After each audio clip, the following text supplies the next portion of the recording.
Sean todos muy bienvenidos en esta tarde. Damos gracias a Dios por el privilegio que tenemos de exponer su palabra en este día. Gracias a todos aquellos que a través de congregarse o ver el canal de YouTube se acercan a la palabra de Dios, a escuchar el mensaje del Evangelio. Sea para vosotros un tiempo especial, que Dios hable sus corazones, les ministre conforme a su voluntad y haga todo aquello para lo cual envía nuestros corazones a esa palabra bendita. Oramos. Padre eterno y bendito que estás en el cielo, henos aquí en esta hora humillando nuestros rostros, nuestros corazones, pidiéndote, Señor, que tomes el control de nuestras mentes, nuestros pensamientos. Si hay algo que no te agrada a nosotros, Señor, toma el control. Quítalo, sácalo, arráncalo, pero que nuestra mente y nuestro corazón esté dispuesto para recibir tu palabra. Perdona nuestros pecados y quédate con nosotros ministrándonos por medio del Espíritu Santo a cada uno conforme a lo que has preparado. Señor, gracias. En Cristo Jesús oramos. Amén. Saben que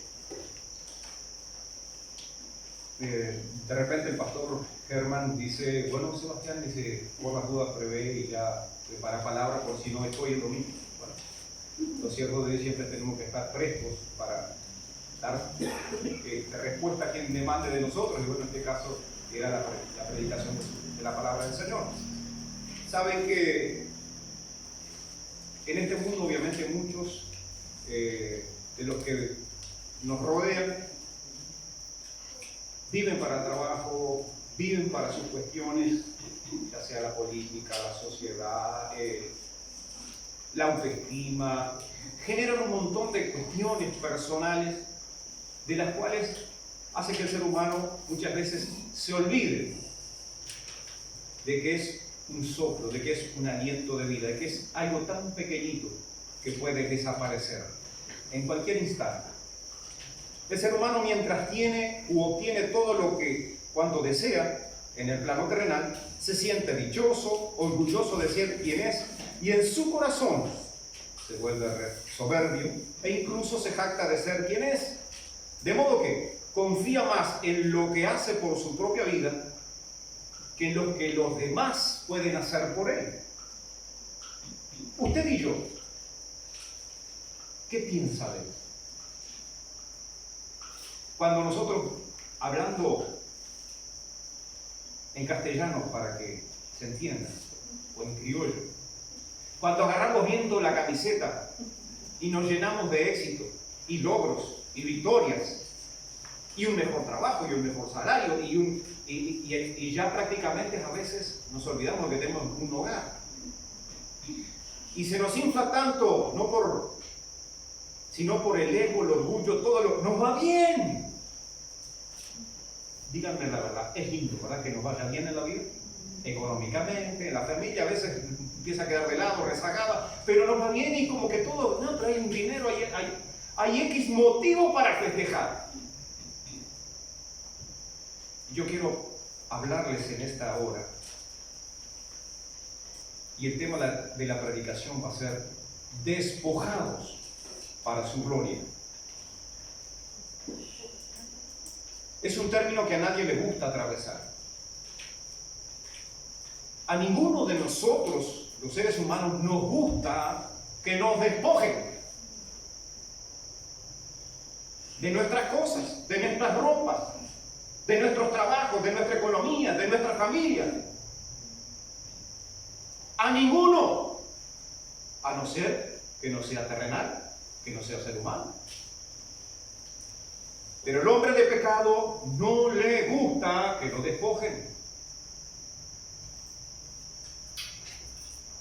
El significado de despojo es privación de lo que una persona tiene, generalmente con violencia, o de lo que forma parte de una cosa, especialmente de lo que acompaña, lo adorna o lo cubre.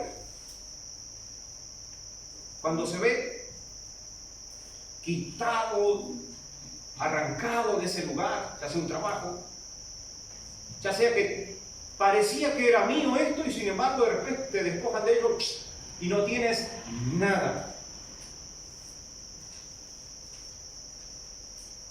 Cuando pierdes un dinero te sientes despojado, porque a veces es lo que si lo guardas para fin de mes, y bueno, todavía fin de mes lo guardas, y no lo tienes, porque o se te perdió, te lo robaron, o no sabes, y te sientes que se te terminó todo.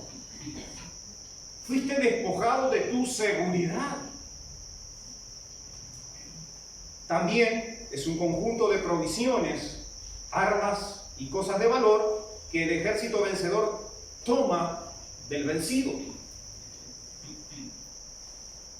Ahora que tenemos, o que hubo, y ahora hay un alto al fuego allí en Nagorno-Karabaj, que es un lugar cerca de Rusia, y ahí y Pakistán y todas esas zonas, ¿verdad? Está todo rodeado ahí de gente de guerra. Y los armenios fueron desplazados de aquel. El ejército, ¿qué hace? Tomó los despojos, es decir, despojó a los armenios. Les quitó. Muchos se fueron a veces con lo opuesto. El botín para aquellos que lograron ganar la batalla por la guerra, o por la fuerza, o por la violencia, es el despojo de los armenios. Pero los armenios que pudieron salvarse, el botín de ellos es su vida. ¿Entienden? Porque si no les quitaron la vida, su botín es su vida.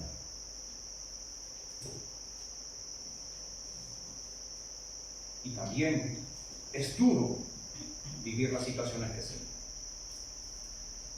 A todo nivel cuesta despojarse de lo que uno tiene o de lo que uno asegura o le da cierto nivel de estatus social, estatus quo se le dice, ¿verdad? Pero algo que a mí esto me da cierta seguridad para vivir de aquí, planificar de aquí a unos años mi vida de tal o cual forma. Pero normalmente el ser humano está dejando de lado a aquel que tiene el poder sobre la vida y sobre la muerte. Despojarse es una acción también. Quitarse una prenda de vestir, un adorno, etc. Renunciar, es decir, una persona, renunciar a algo que tiene.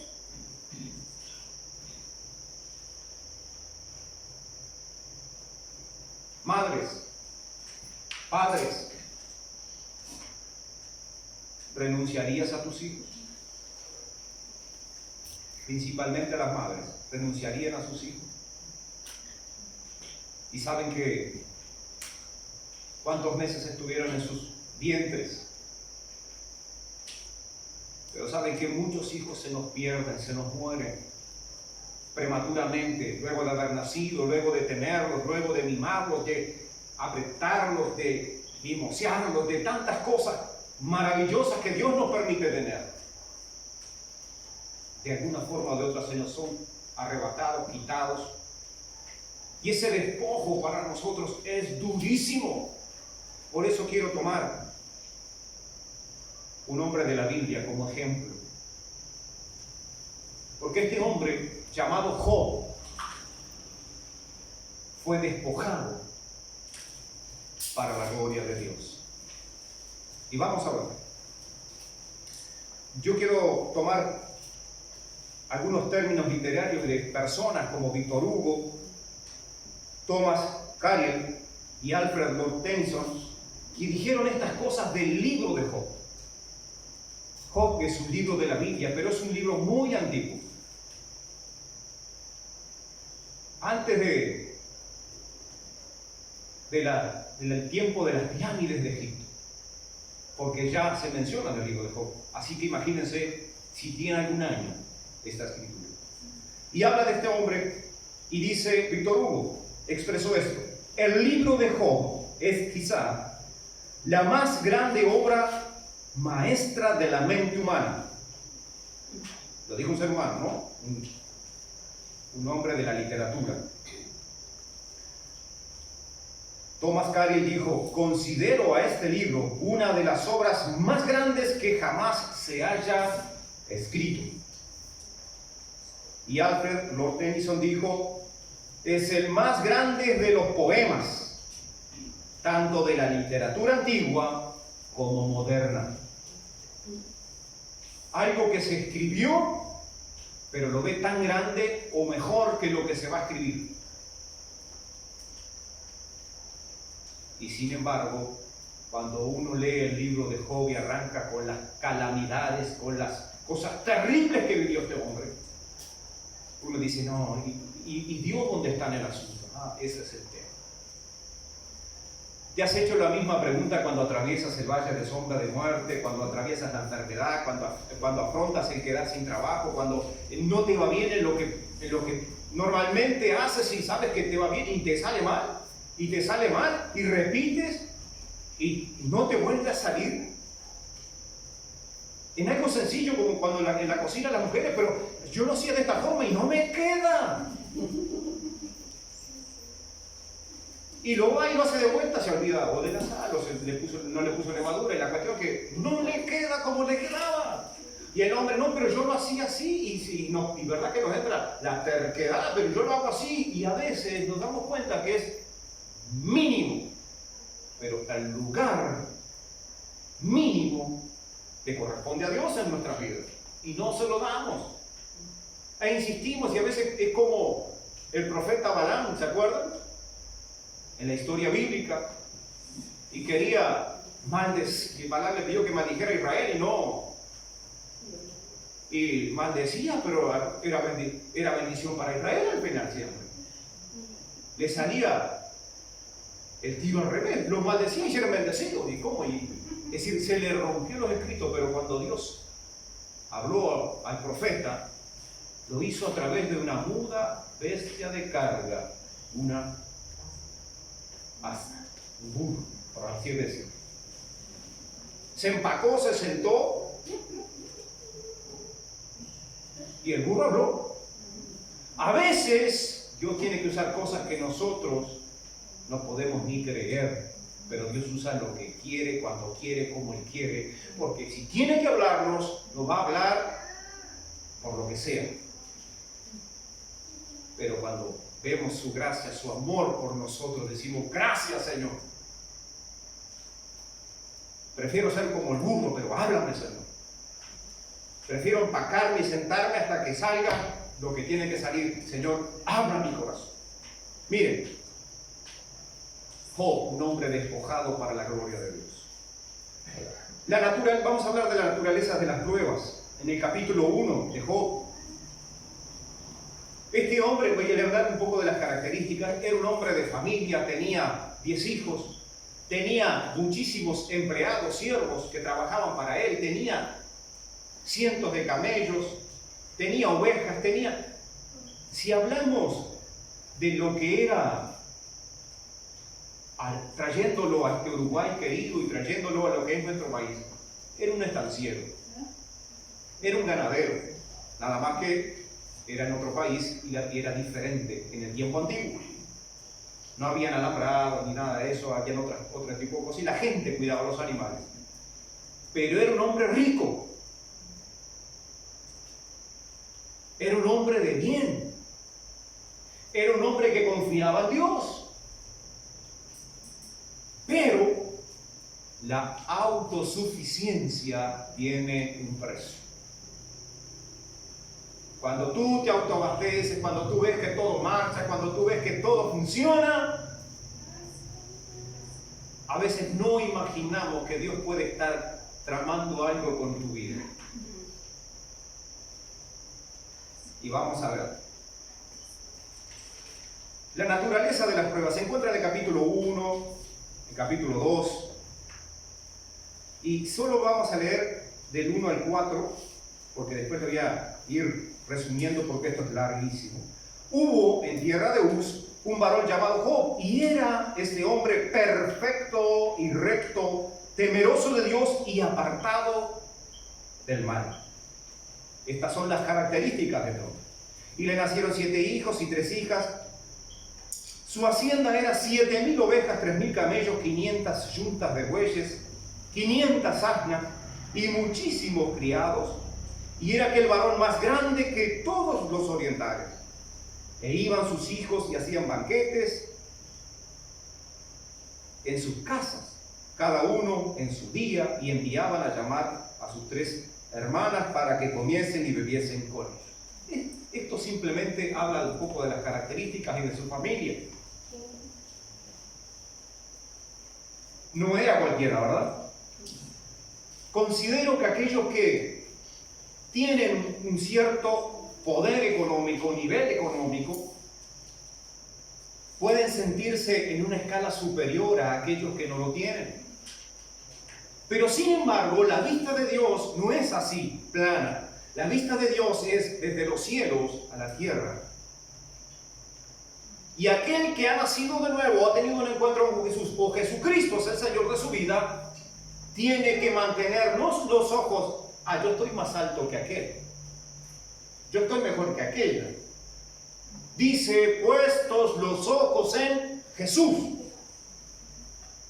Esa es la mirada del ser humano, puestos los ojos en Jesús, autor y consumador de la fe. Bien. Capítulo 1 y 2, ahí van a encontrar que le roban sus bueyes y asnas y matan a todos los obreros del campo. 2, destrucción de las ovejas y pastores por medio de fuego. Descendió fuego del cielo y mató sus ovejas y a sus siervos. 3, le roban los camellos y matan a los siervos, a los cuidadores. 4, sus hijos e hijas mueren a causa de un vendaval que tumba los muros de las casas donde ellos estaban. ¿Y qué? Mueren aplastados porque se desplomó.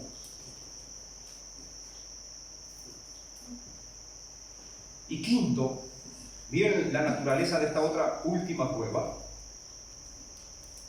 Job mismo, ese hombre rico, ese hombre temeroso de Dios, apartado del mal, perfecto y recto, contrae una enfermedad grave. Uno dice, pero era una enfermedad en la piel. Escuche, una enfermedad grave. No dice que sea lepra, pero se asemejaba mucho. El olor era nauseabundo, porque se le agrietaba la piel, se le rajaba, supuraba por las heridas. Era como podrida llaga. De tal manera que lo único que le calmaba, agarraba un tiestito, una varita, a ver ahí, y se rascaba entre las heridas. Pero no era un hombre perfecto y recto. Y en esta 5ª prueba le toca, no solo que pierde lo económico, sus empleados, la hacienda prácticamente, y ahora le toca corporalmente. Ahora, hay un trasfondo aquí. ¿Por qué es probado este hombre? ¿Por qué es despojado de esa gloria que él tenía, de esos animales, de sus hijos que estaban bien, y sus hijos hacían banquetes? Y ahora que hasta su misma persona, ¿quién se iba a remar a una persona que estaba hediendo? O mal hablando, gediendo, apodrido, porque su cuerpo hedía, supuraba, llagas tenía. Esa enfermedad de la piel era prácticamente, si usted lo busca, como era la lepra antigua, y era de ese estilo la enfermedad. No era fácil. Porque antes quien tenía una enfermedad como esa era aislado, separado de la ciudad. En catacumbas o en lugares apartados. ¿Para qué? Para que eso, si se sanaba, luego tenía que presentarse a los sacerdotes. Todo era un protocolo. Y me hace recordar a esto, ¿no? Estamos de protocolo para poder tener reuniones y todas estas cosas. Bueno, así eran aquellos tiempos. Y imagínense ese hombre en este asunto ahora como está padeciendo. Despojado de todo. El trasfondo de la prueba: durante una confrontación de Satanás con Dios en los cielos, el diablo desafía la sinceridad de los motivos de Job para adorar a Dios, diciendo: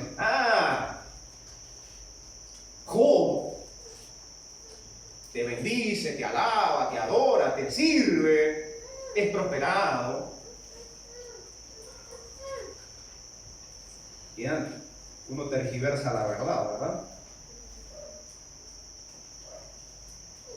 Y decía, no, pero mira que no es sincero. Y sin embargo, el Dios que es soberano le permite entonces las 5 pruebas.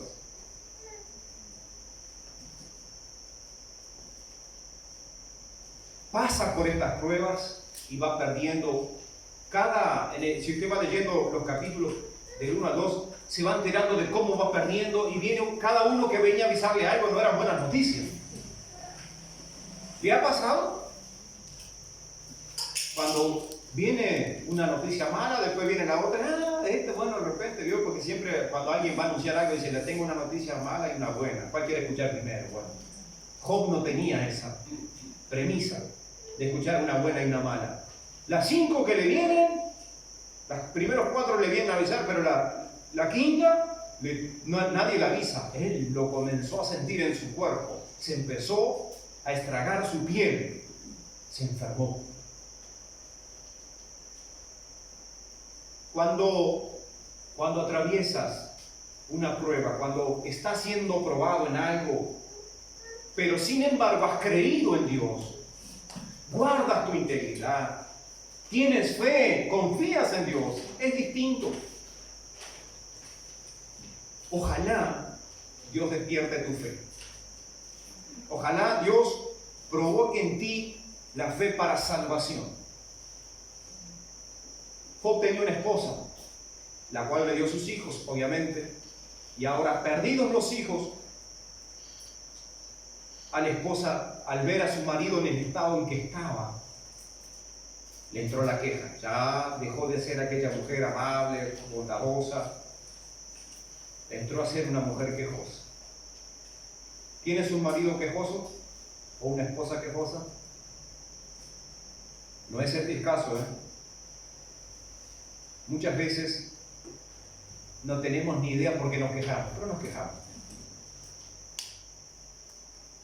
Entonces le dijo su mujer, esto está allí en el capítulo 2, del versículo 9, ¿aún retienes tu integridad? Le pregunta a su marido, viéndolo sentado allí, entre el polvo y la ceniza, y le dice, ¿aún mantienes tu integridad?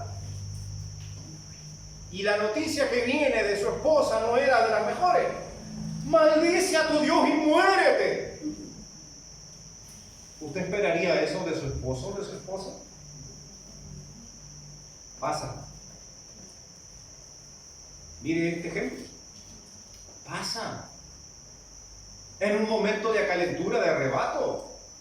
En un momento de desesperanza, se te han muerto 10 hijos. Has perdido todo lo material prácticamente.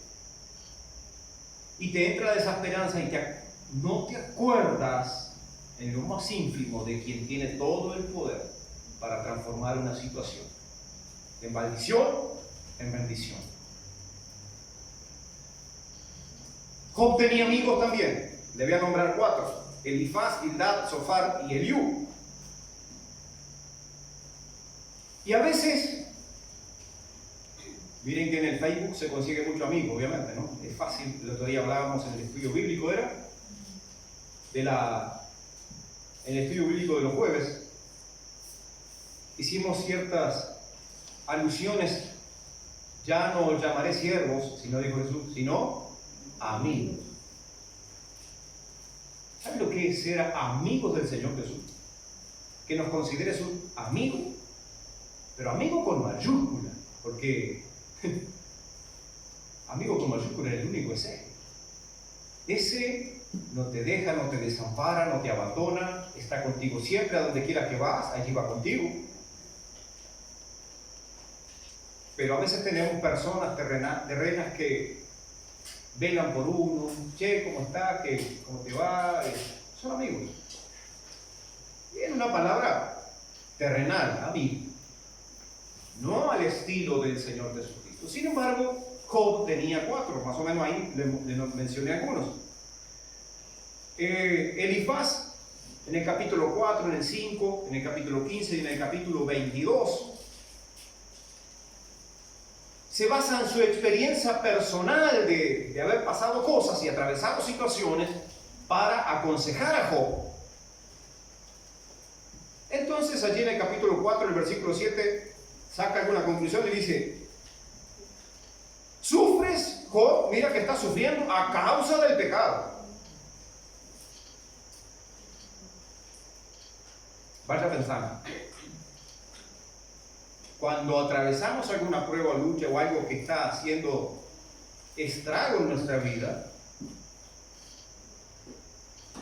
una persona puede arrimarse y decirte: esto es a causa del pecado. Miren, puede ser cierto o no. ¿Quién lo sabe? Dios lo sabe. En el capítulo 22 y versículo 6 le dice Elifaz: has engañado a los pobres. En el capítulo 22, 7, no has dado de comer a los hambrientos. En el capítulo 22, 9, has maltratado a las viudas y los huérfanos. Y en el 15 y versículo 2, hablas vanamente. Estás hablando de lo que no sabes. Estos son consejos alentadores. Sin embargo, los amigos vieron que cambian de parecer, ¿no? Estaban allí, pero che, no será tu pecado, no será que vos no le diste pan al hambriento, no supliste la necesidad de la otra. Es decir, siempre hay situaciones en las que viven las personas que pueden semejarse a lo que estás viviendo, pero en definitiva, quien sabe del asunto es Dios y tú, hasta que Dios te lo revele. Otro amigo, Bildad, en el capítulo 8, en el 18 y en el 25, y Bildad se basaba en las tradiciones, ¿verdad?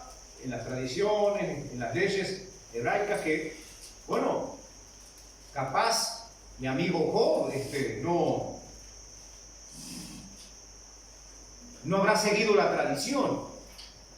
¿No le han dicho a usted: pero aquí hacemos así? No rompas la tradición cuando vas a un lugar. ¿Le ha pasado? Imagínense que si usted va al Japón y hace cosas que no corresponden porque ellos tienen tradiciones. Inclusive para ingresar a un local se sacan los calzados y los dejan fuera. Es todo, cada nación, cada persona tiene su tradición a veces. Sean buenas o sean malas, o sean cosas de hombres, son tradiciones. Sin embargo, Bildad hace su propia conclusión de Job y como amigo lo mira diciéndole: este está sufriendo a causa del pecado. Porque se arrimaba, hablaba, estaba con él. Allí en el capítulo 8 y el versículo 20. He aquí, Dios no aborrece al perfecto, ni apoya la mano de los malignos. Como diciendo, esto debe ser, hay pecado, Job. Se cae de balde que todos somos pecadores. No hay ni aún uno que no peque. Eso dice la palabra de Dios. ¿Es una conclusión errónea? No, todos pecamos, pero no era la causa. También lo aconseja Bildad en el capítulo 8 y versículos 5 y 6, diciéndole: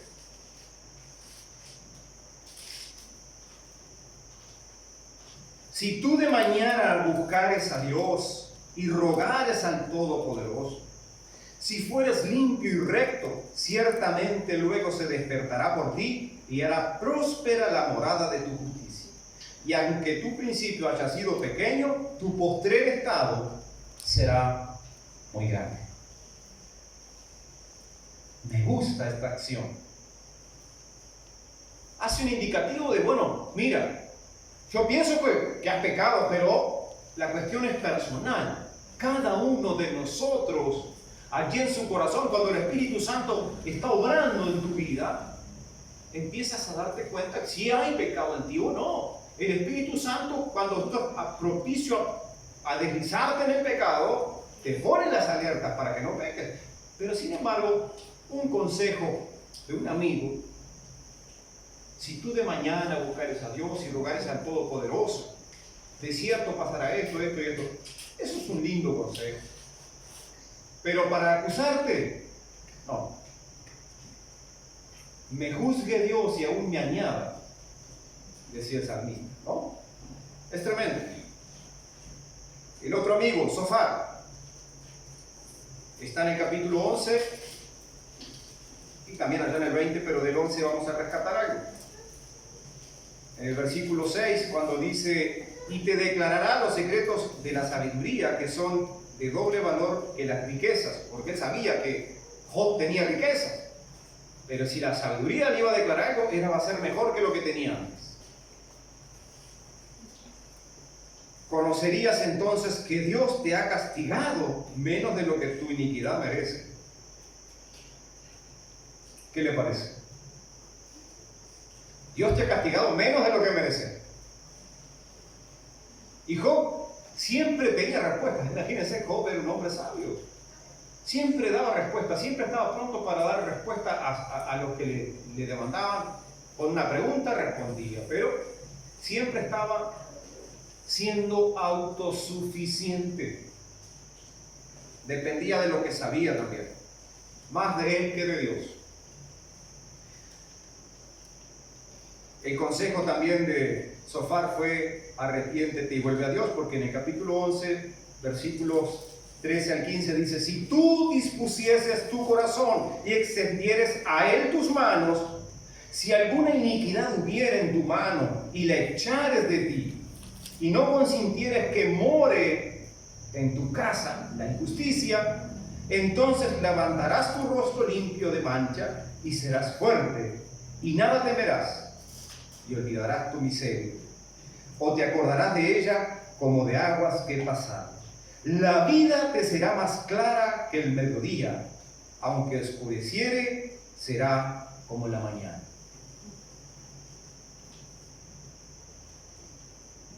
Y para terminar, Eliú, este hombre, que es otro de los amigos, en el capítulo 32, y también en el 37, consejos no le faltaban a Job, ¿verdad? Siempre alguno venía con: si haces esto, tenían siempre alguna receta a mano. ¿De cómo? De arrepentirse, de volverse a Dios, de buscar de corazón limpio, de despojarse de lo que puede hacer el pecado que está en tu vida. Y todos esos consejos Job los recibía. Y no era la causa y el efecto, pero sin embargo los recibía con agrado. Más allá de que siempre tenía una respuesta para dar. Eliú pensaba que él era la respuesta de Dios para los problemas de Job, diciendo: yo soy su amigo, él me va a escuchar. ¿No le ha pasado? A mí me ha pasado. Me ha acercado a alguna persona con amor: ¿no será que Dios me está enviando? Y a veces eso es vanagloria, es orgullo personal. Dios me va a usar. Y cuando ponemos que, nos ponemos como que soy el instrumento, no. Usted sabe que somos propensos a caer en esa premisa de que Dios va a obrar a través mío. No somos nada. A Él sea toda la gloria. Si somos de bendición, gloria a Dios, pero no por nosotros, sino porque Él hace como Él quiere, cuando quiere, y como Él lo va a hacer, lo hará. Y no depende de nosotros, depende de Él siempre. Pero Eliú dijo: bueno, yo soy la persona que Dios va a usar, me voy a visitarlo. Y allí fue. Y pensaba que Él era la bendición para Job. Y ya lo lograron. Mirá, Job, eres culpable de hablar vanamente. Claro, le bajó el hacha. No le preguntó ni cómo andaba, cómo te sentí. Imagínense con su heriendo en su carne y en su piel ahí, con esa enfermedad que tenía, muy dolorosa. Y viene ya, eres culpable de hablar vanamente, en el capítulo 34, 35, 37. Ahí tenemos que Job no habla con sabiduría y que sus palabras no son con entendimiento. Deseo yo que Job sea probado ampliamente a causa de sus respuestas semejantes a las de los hombres inicuos, porque a su pecado añadió rebeldía. Bate palmas contra nosotros y contra Dios multiplica sus palabras. ¿Era aliento eso? Lo estaba acusando, ¿verdad? ¿No? Job, esto y lo estaban prácticamente condenando. Eres culpable de un falso sentido de justicia. En el 35 y el versículo 2 dice, piensas que es cosa recta lo que has dicho. Más justo soy yo que Dios.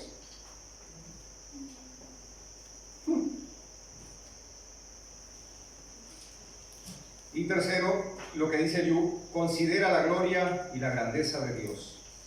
En el capítulo 37, no vamos a leer todo, pero del 14, 37, 14, se va hasta el 24. Si usted quiere y tiene una Biblia en su casa, puede leerla. En el capítulo 37, del 14 al 24. Solo cuando Eliú le empieza a hablar, le dice, escucha esto, Job, detente y considera las maravillas de Dios. ¿Sabes tú cómo Dios las pone en concierto y hace resplandecer la luz de su nube? ¿Has conocido tú las diferencias de las nubes, las maravillas del perfecto en sabiduría? Y sigue. Empieza a cuestionarlo. Empieza a preguntarle a su amigo. Pero le dice que considere la gloria de Dios y la grandeza de quien ha creído. Ahora Job empieza a defenderse, ¿no? También, él no vio que no era de los que tenían fe y que se quedaban quietos, ¿no?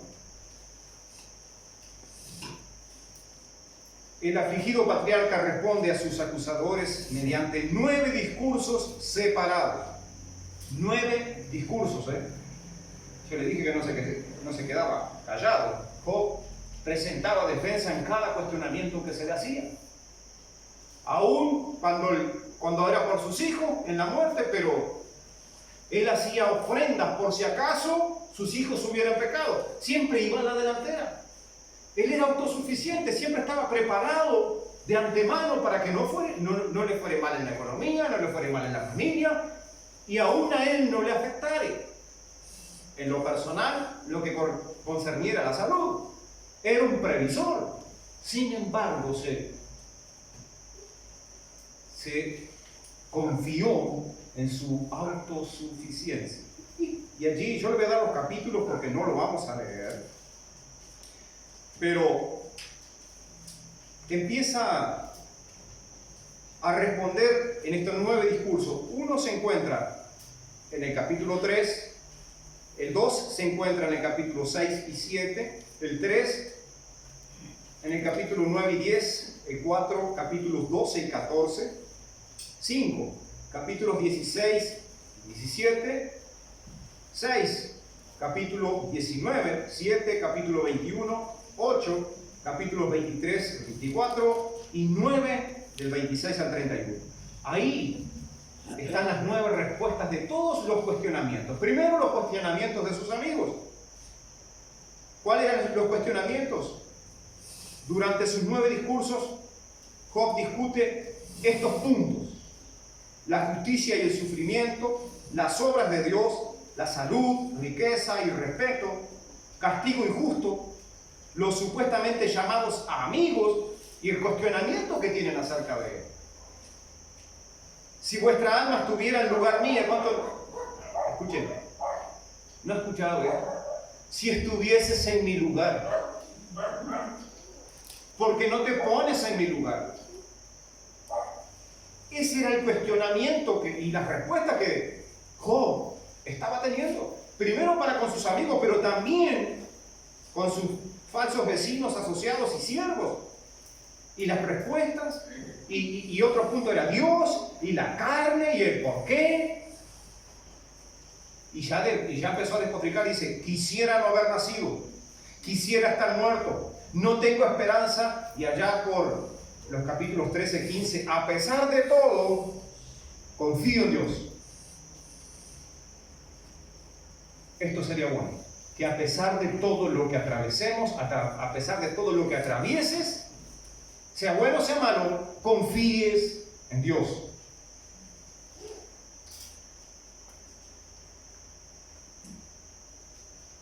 Yo quiero hablarles de su glorioso Dios.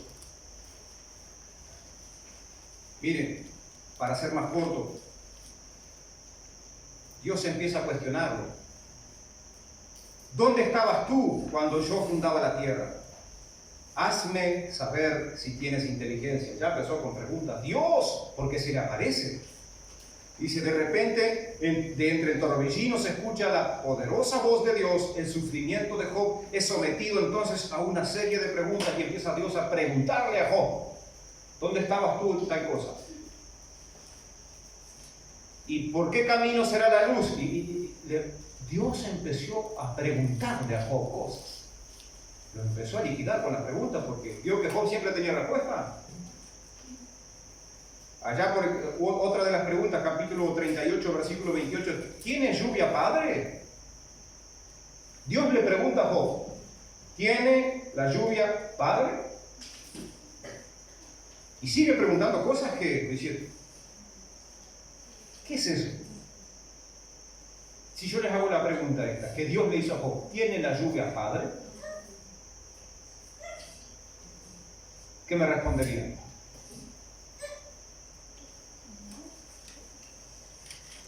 Vieron que son preguntas que la inteligencia humana, la sabiduría humana se termina. ¿O quién engendró las gotas del rocío?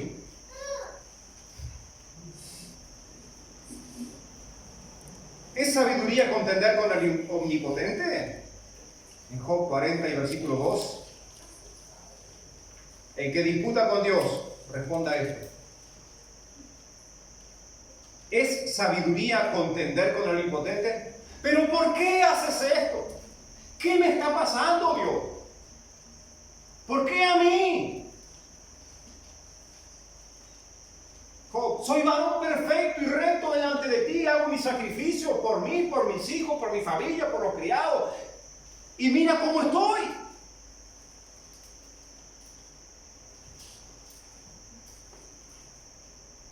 Obviamente que dije que Job no quedaba siempre callado, ¿verdad? La segunda serie de respuestas de preguntas de parte de Dios a Job se encuentra en el capítulo 40, versículo 6, hasta el 41 y versículos 33. He aquí ahora Behemoth, el cual hice como a ti, hierba como buey. Job 41, 1 dice, ¿sacarás tú al leviatán con anzuelo? ¿O con cuerda le eches en su lengua? ¿Que le eches en su lengua?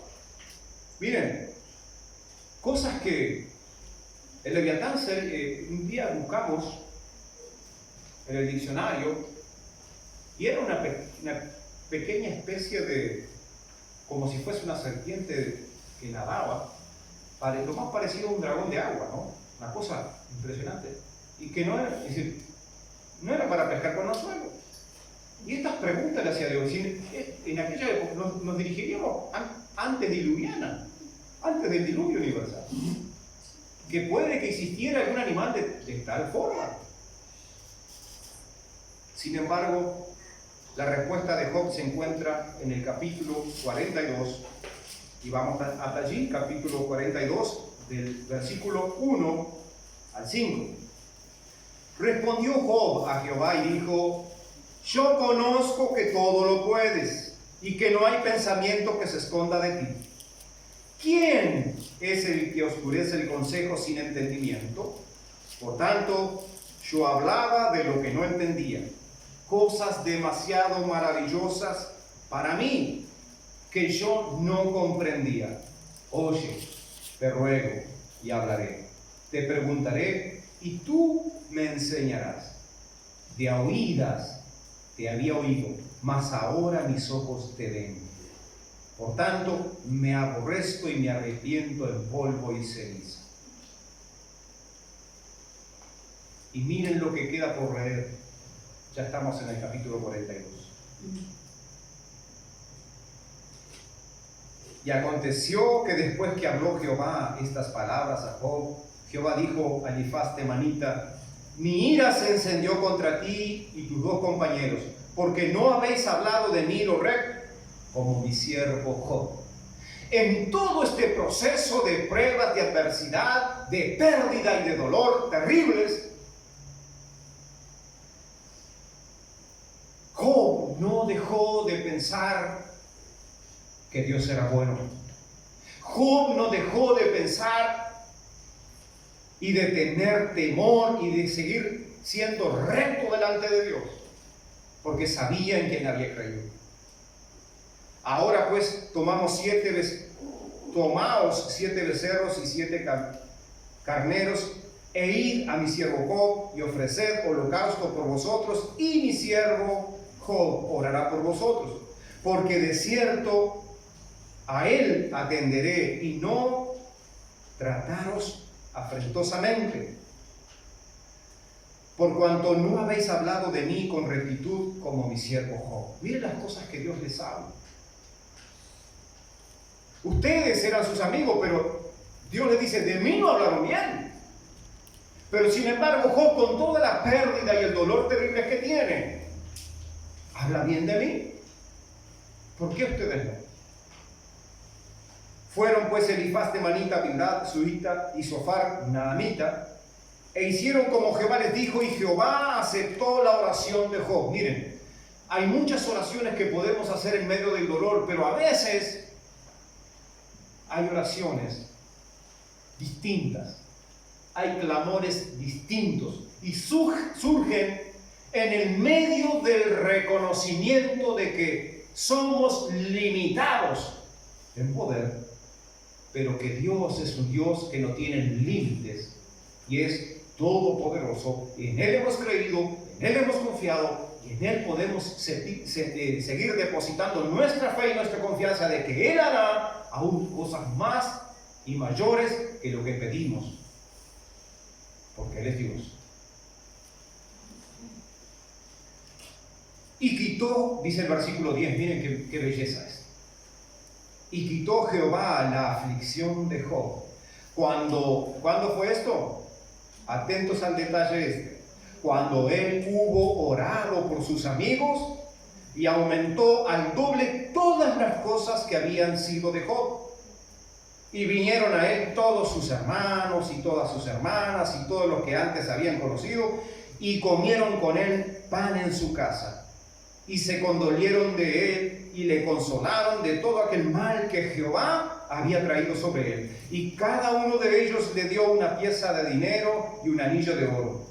Y bendijo Jehová al postrer estado de Job más que el primero, porque tuvo 14,000 ovejas, 6,000 camellos, 1,000 chuntas de bueyes y 1,000 asnas. Y tuvo 7 hijos y 3 hijas. Llamó el nombre de la primera Emima, y de la segunda Cesia, y de la tercera Karen Japuk, ¿no?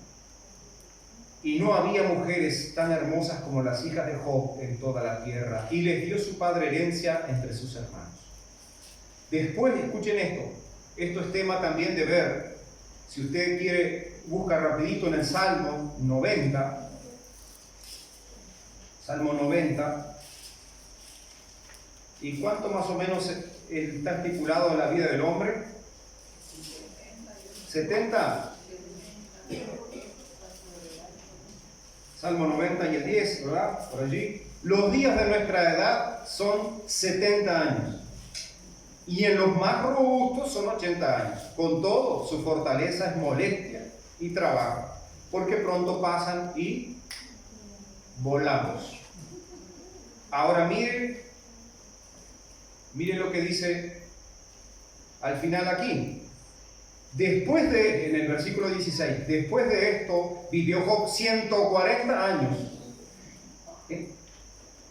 Si era 70, el doble. No creo que vivamos como Job en estos tiempos.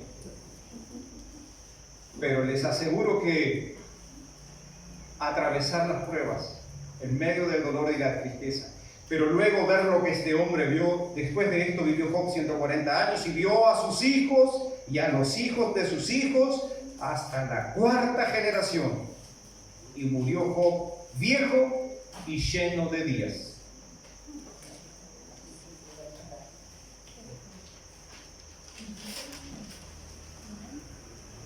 ¿Qué le parece? ¿Está haciendo un análisis de la pérdida y de la ganancia? Se le rompió la calculadora, ¿verdad? A mí no me dan los números. Sin embargo, en cuanto dice la palabra de Dios en Efesios capítulo 4 y 22, y para ir cerrando, de cómo Dios puede despojar a los hombres, aún con sus riquezas y con todo su poderío, de manera que aprendan a conocerle, de manera que Dios se revele de alguna forma a la vida de aquel que lo ha dejado de lado. El apóstol Pablo dice en Efesios capítulo 4 versículo 22, en cuanto a la pasada manera de vivir, despojados del viejo hombre que estaba viciado conforme a los deseos engañosos, y renovados en el espíritu de nuestra mente, y vestidos del nuevo hombre creado según Dios en la justicia y santidad de la verdad.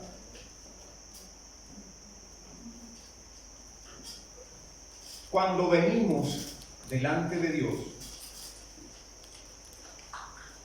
y esto es tal como somos, tal como estamos, porque miren, cuando usted ha pecado, cuando usted ha hecho impíamente, cuando usted se ha equivocado, ¿cuántos han cometido errores? Yo levanto mis dos manos. ¿Cuántos han pecado? Sigo con la mano nada. Puedo haber despojado a alguien y capaz que sí, sin darme cuenta, pero capaz que sí.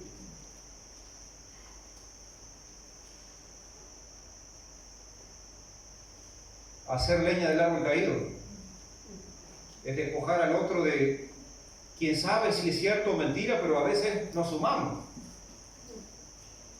Y en vez de como Dios le empieza a hacer preguntas que no iba a tener respuesta, no habrás pecado, no, en vez de extender la mano de gracia y hacerlo venir a aquel que todo lo sabe, aquel que todo lo puede, aquel que todo lo ve, y de hacerle ver que si aún está de pie es porque Dios se lo permite. Amén. Amén. Es porque Dios se lo permite. Pero sí podemos aconsejar esto, como Pablo: despojémonos del viejo hombre que está viciado, cargado de pecado, de inmundicia. Si tú no conoces a Jesucristo, te lo recomiendo: lee la Biblia, lee los evangelios. La palabra de Dios va a revelarte quién es Jesucristo. Dios el Padre lo hizo despojo por ti y por mí. Hasta sus ropas despojaron de su cuerpo. Repartieron sus vestidos. Horadaron sus lomos con el látigo. Le araron la espalda. Por amor a ti y por amor a mí. Fue despojada su vida por amor a ti y por amor a mí. No sigas viviendo en el hombre de pecado. Tienes que venir a Dios. Reconócelo en todos tus caminos y eso te ayudará a entender por qué Dios permite ciertas cosas. Cuando Dios te da la oportunidad de ser regenerado, transformado, y puedes despojarte de aquel viejo hombre cargado con todas esas inmundicias y ser una nueva criatura, las cosas viejas pasan y he aquí Él las hace nuevas. Y cuando Dios hace nuevo, no quiere decir que pone un remiendo en una ropa. Lo que hace son nuevas criaturas. Dios tiene ese poder. Puede despojarte de todo lo que tú tienes económicamente para que le conozcas. Puedes despojarte de tu propia vida. Pero tú tienes que hacer una acción, despojarte del viejo hombre, de vida de pecado. En Filipenses capítulo 2, versículo 5 al 8, leamos.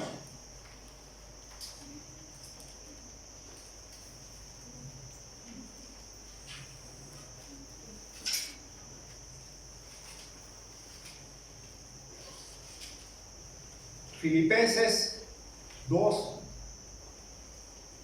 otra carta del apóstol Pablo, versículos 5 al 8. Miren lo que dice el apóstol aquí.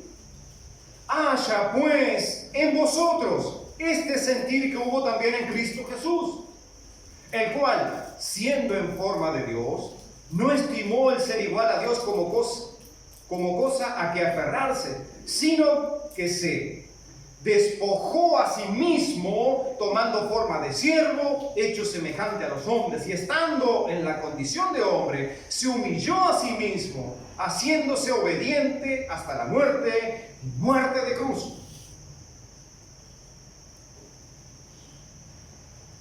Este es el ejemplo máximo. Job, que era un hombre, un potentado, un estanciero, una persona de mucho dinero y de muchos bienes, Dios tuvo que despojarlo, tuvo que permitir que otros hicieran botín de sus pertenencias para Dios revelarse en una forma que él no conocía, y él tiene que reconocer y decir: ahora mis ojos te ven. ¿Qué esperas que suceda para que Dios se revele a tu vida? ¿Qué esperas hacer tú para que Dios se muestre? Mira lo que hizo el Señor. Se despojó a sí mismo, tomando forma de siervo, de hombre. Él no estimó el ser igual a Dios como cosa que aferrarse, porque dijo: yo soy el Hijo de Dios, vine a este mundo. Cuando fueron a arrestarlo, le dijo a Pedro, no Pedro, cuando Pedro hace con la espada, le vuela la oreja a Malco, el siervo del sumo sacerdote, dice: no, Pedro, no te das cuenta que si yo clamo al Padre, envía 12 legiones de ángeles para defenderlo. Pero no es lo que tiene que acontecer, hay que dejar el proceso de Dios, el Padre, en nuestras vidas. Y ese proceso es que yo, Jesucristo, tengo que ir a aquella cruz por amor a ti, Pedro, por amor a la humanidad, por amor a ti que estás perdido. Que tú eres autosuficiente, estás perdido. Si no tienes a Cristo, no tienes la vida eterna. Jesucristo se vació a sí mismo. Si Él se vació a sí mismo, hagámoslo también nosotros. No somos súper espirituales para decir: porque Dios va a hacer conmigo. No. Que Dios haga su voluntad en mí. Fue su oración en el monte Getsemaní: si puedes, pasa de mí esta copa, pero más no se haga lo que yo quiero, sino lo que tú.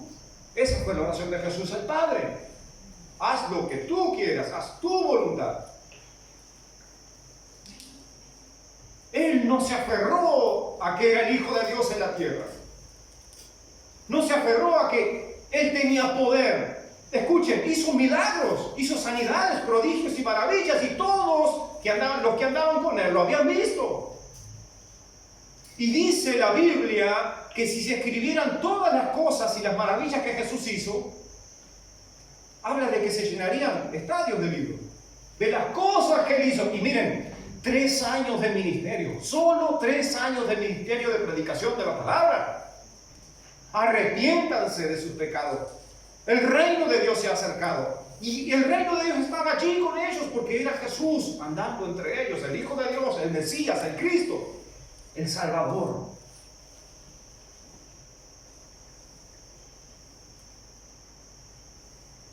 Hay una sola persona que puede despojarnos de la muerte eterna. Y yo prefiero que me despoje de la muerte eterna porque sé que me va a dar otra cosa mucho mejor, llamada vida eterna, y ese es Cristo. Cristo Jesús puede despojarme de la muerte eterna, puede arrebatarme la muerte eterna para darme vida eterna, porque dice, porque todo aquel que cree tiene vida eterna. No es a lo mejor le voy a dar. El que cree en Jesús tiene la vida eterna, pero el que rehúsa en creer no tiene la vida. Colosenses capítulo 2, de los versículos 13 al 15, también el apóstol Pablo está escribiendo aquí. Dice, y a vosotros, estando muertos en pecados y en la incircuncisión de vuestra carne, os dio vida juntamente con él, perdonándoos todos los pecados, anulando el acta de los decretos que había contra nosotros, que nos era contraria, quitándola de en medio y clavándola a la cruz, y despojando a los principados y a las potestades, los exhibió públicamente, triunfando sobre ellos en la cruz. Dios puede despojarnos de la muerte eterna para darnos vida eterna, pero está en nosotros si le permitimos que Él sea el Señor de nuestra vida, que Él sea el Salvador personal de cada uno de nosotros. Y de que aún en medio de una prueba adversa, aún de una pérdida dolorosa y triste, Él se revele a nosotros. Es que a veces no tenemos tiempo para escucharlo o para oírlo. A veces cantamos, quiero escuchar su dulce voz, rompiendo el silencio en mi ser. Sé que me harías estremecer. Y mira, a veces uno está leyendo y solamente piensa en Él, en su deidad, en su poder, en su gracia, en su misericordia, que hace que no recibamos lo que merecemos, que es la muerte eterna por nuestros pecados, y recibimos su gracia y amor. Dios te ama. Dios te ama. Y eso es suficiente para que te despojes del pecado y de todo peso que te asedia. Él triunfó sobre la muerte para hacerte del botín y entregártelo. Ese botín es la vida eterna en Cristo Jesús, Señor nuestro. ¿Cómo puedo despojarme del viejo hombre? Miren, creyendo en Jesucristo, en su poder y haciendo morir en nosotros lo terrenal. Si sabemos que hay algo que está malo, que es malo, no lo hagamos. Porque conciencia tenemos, y a veces aunque no tengamos la palabra de Dios, nuestra conciencia nos acusa. El ladrón que ha robado, por más que no haya leído la Biblia, sabe lo que hizo. El niño cuando te rompió una planta y se esconde, no sé lo que pasó. Cuando te rompió un vidrio, nunca rompieron vidrio, yo sí. ¿A quién eché la culpa? A la pelota. Igual ligué bien. Me descubrieron. La pelota no fue sola, ¿sabes? Exacto. Todo lo ve, todo lo escudriña, todo lo conoce. Es omnisciente nuestro Dios, pero es maravilloso. Acerquémonos confiadamente al trono de su gracia y de misericordia. Para leer lo último y terminar con este mensaje de siendo despojados para su gloria. Hebreos capítulo 12, y está ahí cerquita, un par de páginas más de donde estábamos recién, antes de Santiago.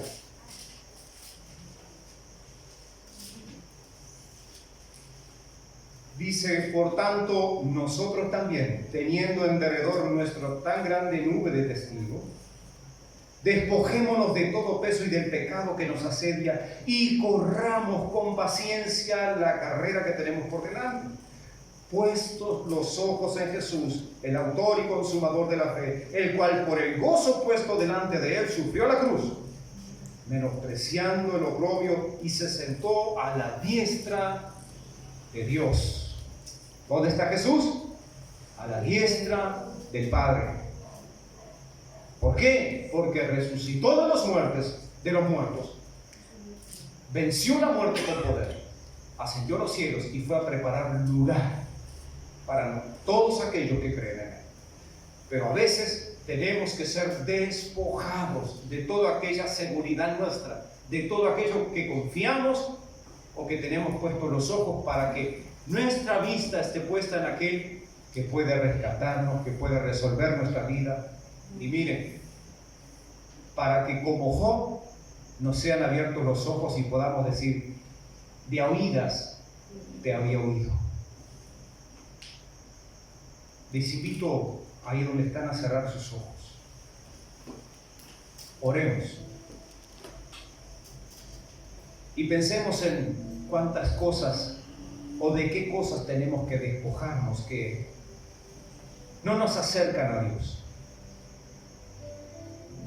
Pero es una acción que tenemos que hacer nosotros. Despojémonos de todo peso y del pecado que nos acerca. Padre Celestial, conoces tú el corazón de cada uno de los que estamos reunidos hoy aquí, pero a través también de este medio de comunicación, allí en los hogares. Conoces tú el corazón de cada uno. Muchos hemos confiado en los políticos, en los trabajos que tenemos, en mi gran familia, o en el dinero, en tantas cosas de las cuales son terrenales y pasajeras. Oh Padre, abre el entendimiento nuestro. Haznos ver nuestro pecado. Haznos ver dónde estamos mal. Señor, queremos conocerte, no de a oídas, queremos verte obrar en cada uno de nuestros hijos, en nuestras vidas, en nuestras familias. Toma, Señor, todo cuanto tenemos, lo ofrecemos delante de ti, Padre, porque ¿a dónde iremos? Decía Pedro, ¿a dónde iremos, Señor? Solo tú tienes palabras de vida eterna. Padre, despierta la fe en el corazón de aquellos que escuchen este mensaje. Señor, hay muchos que han perdido todo, pero si ellos entregan su vida a Jesucristo a partir de hoy, Señor, pueden ser nuevas criaturas, pueden ser transformados por el poder de tu Espíritu Santo y podrán alzar sus ojos y poner la vista en aquel que venció la muerte con poder, que resucitó de los muertos, porque la muerte no pudo retenerlo. Y Él es poderoso para guardar el depósito de fe de los que han creído. Y es el que prometió volver a buscar a aquellos que le han creído. Y si nos tocare partir a la eternidad, Señor, el día de mañana, gracias por permitirnos escuchar el mensaje y creer en Jesucristo, a quien tú enviaste, Padre, a este mundo, pero que hoy está a tu diestra intercediendo por los que han de ser salvos. Que cada uno pueda manifestarse ante ti con la palabra que le venga al corazón y a la mente, pero que puedan despojarse, que puedan arrepentirse, que puedan arrodillarse aún allí en donde quiera que estén y vaciarse de todo aquello que les está haciendo mal. Pero nunca, Señor, te echaremos las culpas de lo que nos está pasando. Simplemente queremos seguir creyendo y depositando nuestra confianza de que tú harás lo que es mejor para nosotros, tus hijos. Bendice a cada uno según su necesidad, Padre. Derrama tu poder y tu gloria, Señor. Y haz de aquellos que hoy entregan sus vidas hijos tuyos, verdaderos, genuinos, para la gloria de tu nombre. Glorifícate, Señor, en la vida de cada uno y en cada situación. A ti damos toda gloria y honor por los siglos de los siglos. Amén.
Ser despojado por el Señor de todo lo terrenal que tengo para recibir el botín de la vida eterna que nos obsequia. Que el Señor bendiga tu vida tanto como Él quiera. Que el Señor guarde y guíe tus pasos en todos estos días venideros. Amén.